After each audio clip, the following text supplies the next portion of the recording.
लेकिन Newton's universal law of gravitation को समझने से पहले बहुत जरूरी है हम कुछ टर्म्स समझने। क्या टर्म्स जो इसमें इस्तेमाल हुई हैं? इसमें एक टर्म यूज हुई है दिस डायरेक्टली प्रोपोर्शनल, और दूसरी यूज हुई है इनवर्सली प्रोपोर्शनल। सो पहले हम ये डायरेक्टली प्रोपोर्शनल और इनवर्सली प्रोपोर्शनल का मतलब समझ लेते हैं, फिर लॉ तो बहुत आसान है। कैसे है इसका मतलब, क्या मतलब है इसका, आइए समझते हैं। लेट अस से मैं कोई चीज लेता हूं, लेट अस से मैंने कोई क्वांटिटी ली, एक एक्स, ये डायरेक्टली प्रोपोर्शनल, प्रोपोर्शनल का साइन होता है ऐसे, प्रोपोर्शनलिटी साइन इसको कहते हैं। लेट अस से ये किसी और क्वांटिटी यानी ए के प्रोपोर्शनल है। इसका मतलब क्या हुआ? इसका मतलब हुआ कि अगर a की वैल्यू बढ़ेगी तो x की वैल्यू भी बढ़ेगी, लेकिन सवाल हुआ कितना, क्योंकि ये प्रोपोर्शनल है, यानी जितने फैक्टर से a की वैल्यू बढ़ेगी उतने ही फैक्टर से x की वैल्यू बढ़ जाएगी। प्रोपोर्शनल मतलब रेशो, a जिस रेशो में बढ़ेगा x भी उसी रेशो में बढ़ेगा। a मान लेते हैं a ट्वाइस हो गया, 2 गुना हो गया, तो x की वैल्यू भी ट्वाइस हो जाएगी, ये 2 गुना हो जाएगी। ये आपको बात समझ में आया? अगर a मान लेते हैं हाफ हो गया, यानी 1/2 हो गया, 1/2 ऑफ a, तो भाई x की वैल्यू भी 1/2 हो जाएगी। अगर a 5 टाइम्स हो गया, 5 ऑफ a, तो x की वैल्यू भी कितनी हो जाएगी? 5x। हो क्या रहा है?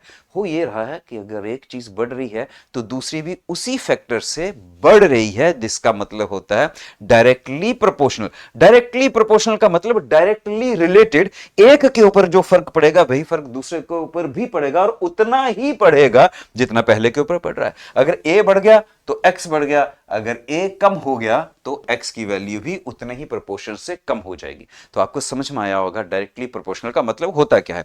अब समझते हैं हम इसका मतलब, इनवर्सली प्रोपोर्शनल का क्या मतलब होता है। ओके, इसी को मैं ले लेता हूं, ये जो x है, ये जो x है, मान लेते हैं ये x जो है वो इनवर्सली प्रोपोर्शनल है किसी के b मान लेता हूं इधर, x is inversely proportional to b।